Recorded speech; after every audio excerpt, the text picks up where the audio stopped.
Hello everyone, welcome to KMIT solution services. My name is Raman.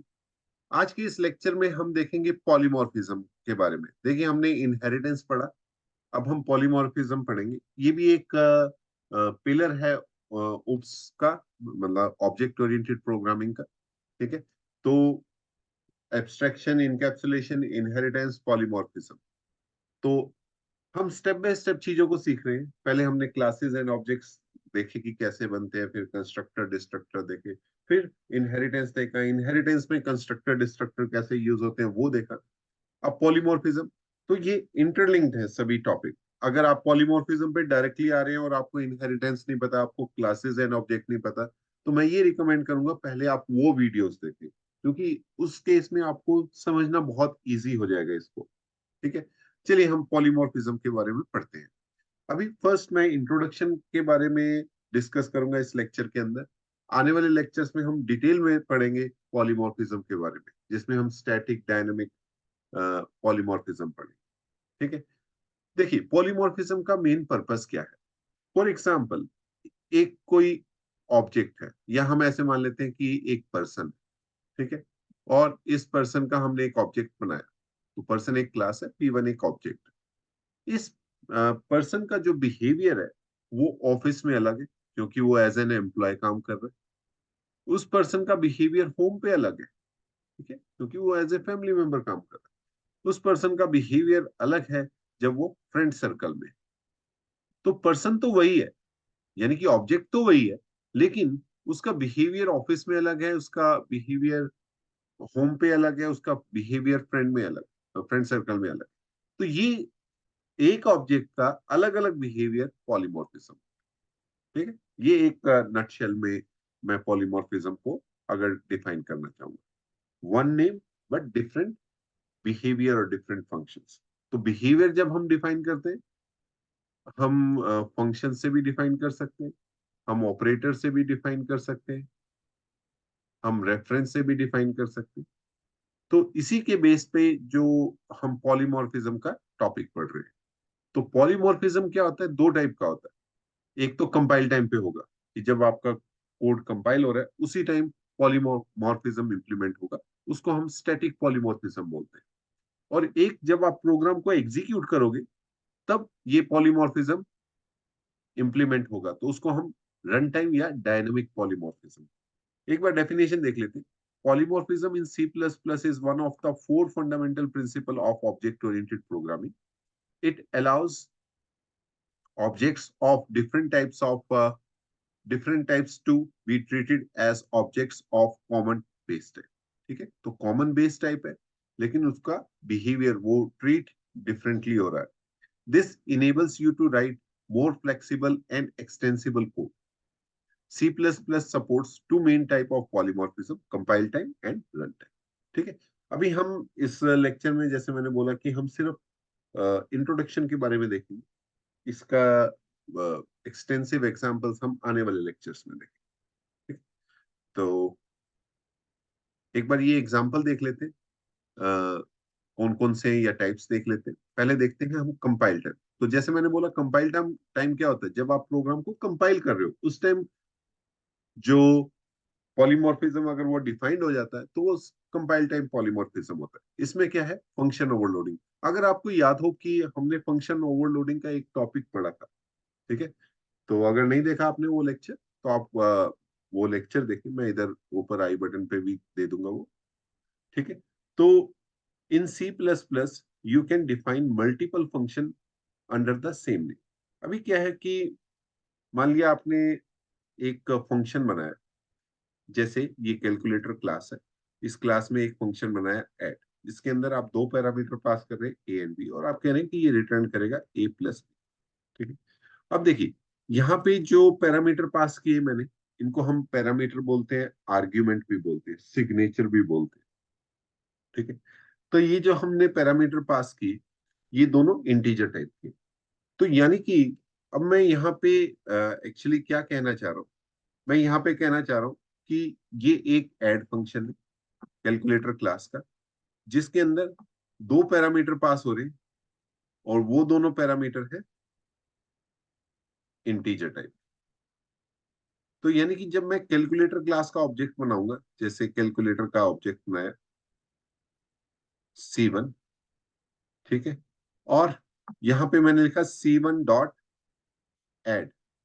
तो देखो एक और डेफिनेशन है नीचे, double add double a double b. यहाँ पे पैरामीटर कैसे है, यहाँ पे भी दो पैरामीटर है, लेकिन ये दोनों पैरामीटर डबल टाइप के, ठीक है, ये दोनों पैरामीटर डबल टाइप के। तो इसका मतलब ये है कि जब आप ऐड में फॉर एग्जांपल मैंने 2,3 पास किया, तो अब ये वाला फंक्शन कॉल होगा। क्यों? क्योंकि मैंने इंटीजर टाइप की वैल्यू पास की। अब मैंने लिखा C1 डॉट एड, और मैंने यहाँ लिखा 2.3 4.7। तो इस केस में ये मेथड कॉल नहीं होगा, ये मेथड कॉल होगा।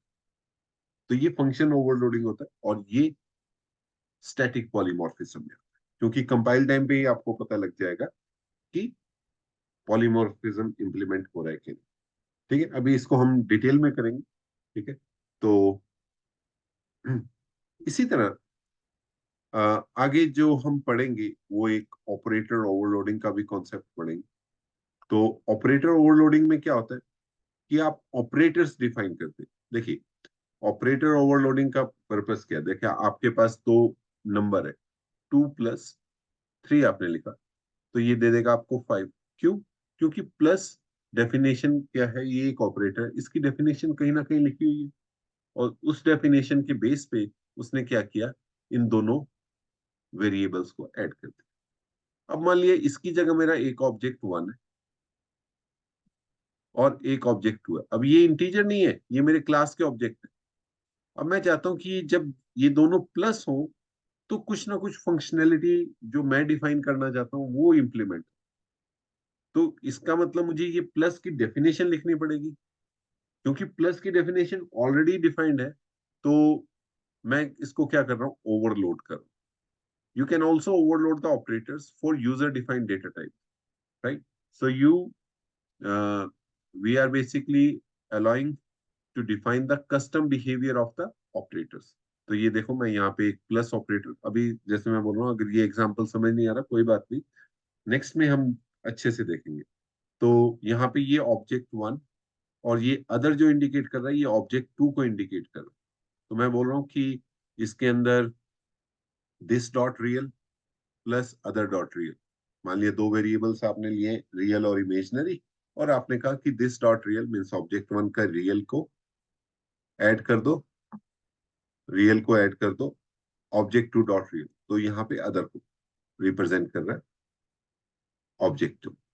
ठीक है, तो अभी जस्ट एक डेफिनेशन है। जब आप नेक्स्ट आने वाले लेक्चर देखेंगे जिसमें हम ऑपरेटर ओवरलोडिंग को पढ़ेंगे, तब आपको ये और अच्छे से समझ आ जाएगा। इसमें मैं बोल रहा हूँ सिर्फ ओवरव्यू में बता रहा हूँ।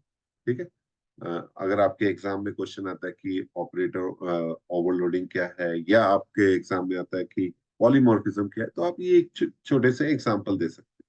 हाँ, इसके बारे में अगर पूरी अंडरस्टैंडिंग देखनी है, तो अभी थोड़ा सा वेट करना पड़ेगा आपको। ठीक है, जिसमें हम ऑपरेटर ओवरलोडिंग के बारे में डिस्कस करेंगे। ठीक है, तो ये तो हो गया हमारा स्टैटिक पॉलीमॉर्फिज्म। इसी तरह इसी तरह हमारा जो है नेक्स्ट, वो है रन टाइम पॉलीमॉर्फिज्म। ये बहुत इंटरेस्टिंग है। रन टाइम पॉलीमॉर्फिज्म में क्या होता है कि आपकी एक बेस क्लास है। ठीक है, यहाँ पे जैसे फॉर एग्जांपल मैंने यहाँ एक बेस क्लास ली। ठीक है, इस बेस क्लास का नाम है शेप। अब इसके अंदर मैंने एक मेथड बनाया ड्रॉ। ठीक है, अब मान लिया इसकी एक चाइल्ड क्लास है सर्कल, जो कि शेप क्लास से इनहेरिट हो रही है। इसने इस मेथड को रीडिफाइन करना है। ठीक है, मान लिया पेरेंट है, पेरेंट ने एक लैंड ली। ठीक है, अब चाइल्ड क्या कर रहा है, उस लैंड पे कुछ बिल्डिंग बना रहा है। तो इसका मतलब वो लैंड को ही यूज कर रहा है, लेकिन उस पे एक बिल्डिंग बना रहा है। तो यहाँ पे क्या है, सर्कल क्लास रीडिफाइन कर रहा है। तो ये जो बिहेवियर है, मतलब कि देखो, ड्रॉ फंक्शन दोबारा, क्योंकि ड्रॉ तो ऑलरेडी अवेलेबल है सर्कल को, लेकिन ये इसको रीडिफाइन कर रहा है। ठीक है, तो इसके लिए हम एक कीवर्ड यूज करते हैं, वर्चुअल। ठीक है, अगेन वर्चुअल फंक्शंस के बारे में अभी हम पढ़ेंगे थोड़ी देर में मतलब आने वाले कमिंग लेक्चर्स के अंदर। ठीक है। तो अ, तो अगर आपने जो शेप क्लास है इसके ड्रॉ मेथड को रीडिफाइन करना है तो चाइल्ड क्लास में इस प्रोसेस को बोलते हैं ओवरराइडिंग। ओके, इसको बोलते हैं ओवरराइडिंग। ओवरराइडिंग और ओवरलोडिंग अलग है। ठीक है, इसमें फंक्शन ओवरराइडिंग हो रही है। तो ये इसलिए करते हैं ताकि रन टाइम पे जब आपका प्रोग्राम एग्जीक्यूट हो, ठीक है, तो आपका शेप ये डिफाइन कर सके कि मैं सर्कल के ड्रॉ मेथड को यहाँ पे इंडिकेट कर रहा हूँ। ठीक है, तो इसीलिए ये हम वर्चुअल फंक्शन यूज करते हैं और ड्रॉ मेथड को यूज करते हैं। ड्रॉ मेथड मतलब उस फंक्शन को रीडिफाइन करते हैं चाइल्ड क्लास के, और यहाँ पे एक कीवर्ड यूज करते हैं विच इज ओवर। एक बार इसको शुरू से देख लेते हैं, इसकी डेफिनेशन देखते हैं पहले। Run time polymorphism virtual function. Run time polymorphism is achieved through the use of virtual functions. A virtual function is a member function in a base class that is declared using virtual keyword. Derived class can provide their own implementation of the virtual function, and appropriate function is selected at runtime based upon the actual time. ठीक है, अभी देखिए इसमें इसी से related है dynamic dispatch. अब dynamic dispatch में क्या कि मान लिया मैंने यहाँ पे शेप क्लास ली, उसका एक ऑब्जेक्ट बनाया शेप वन। अब मैं ये कह रहा हूँ ये जो शेप वन है, शेप वन क्या है, बेस क्लास है, ये पॉइंट कर रहा है सर्कल को। तो मैंने यहाँ लिखा न्यू, न्यू सर्कल। अभी ये न्यू क्या है, ये रन टाइम अगर आपने कोई मेमोरी एलोकेशन करनी है तो हम न्यू कीवर्ड का यूज करते हैं। अगेन मेमोरी मैनेजमेंट में हम पढ़ेंगे न्यू और डिलीट ऑपरेटर्स के बारे में। ठीक है, तो आप इसको अगर आपने सी लैंग्वेज में देखा तो मैलोक के साथ आप इसको मैलोक एंड फ्री तो हमने मेथड डिस्कस किए थे, तो आप उसके बारे में भी अ, अगर आप पढ़ेंगे तो बिल्कुल एग्जैक्टली सेम काम करते हैं। ये हीप मेमोरी के लिए काम करता है। स्टैक और हीप दो टाइप की मेमोरीज होती हैं। तो रन टाइम पे हम हीप मेमोरी पे मेमोरी एलोकेशन करते हैं। तो वो हीप मेमोरी पे अगर मेमोरी एलोकेशन करना है तो न्यू कीवर्ड का हम यूज करते हैं। तो मैंने यहाँ लिखा शेप वन, और shape one equals to new circle. तो यहाँ पे शेप वन किसको पॉइंट कर रहा है, सर्कल। और शेप टू किसको पॉइंट कर रहा है, स्क्वायर को। ठीक है, अब मैं जब यहाँ लिखूंगा शेप वन ड्रॉ, तो ये क्या करेगा, सर्कल के मेथड को कॉल करेगा। और शेप टू ड्रॉ, तो ये क्या करेगा, स्क्वायर मेथड के ड्रॉ फंक्शन को कॉल करेगा। ठीक है, और डिलीट से जस्ट डी एलोकेट कर रहे हैं जो मेमोरी एलोकेट की थी। राइट, अभी इसमें एक एब्स्ट्रैक्ट क्लास का कॉन्सेप्ट आएगा जो अभी हमने पढ़ा नहीं। तो एब्स्ट्रैक्ट क्लासेस क्या होती हैं, एब्स्ट्रैक्ट क्लासेस वो क्लासेस होती है जिनका आप ऑब्जेक्ट नहीं बना सकते। तो अगर आपने एक एब्स्ट्रैक्ट क्लास बनाई है और उसके अंदर आपने एक फंक्शन, तो उसके अंदर हम फंक्शन को डिक्लेयर कर रहे हैं। ठीक है, और उस फंक्शन की कोई डेफिनेशन नहीं दे रहा मैं। जैसे मैंने यहाँ लिखा वर्चुअल वाइड ड्रॉ एंड लिख दिया कॉन्स्ट इक्वल्स टू 0। जैसे ही आप ये इसको लिखोगे तो ये क्या बनेगा, एक प्योर वर्चुअल फंक्शन बन जाएगा।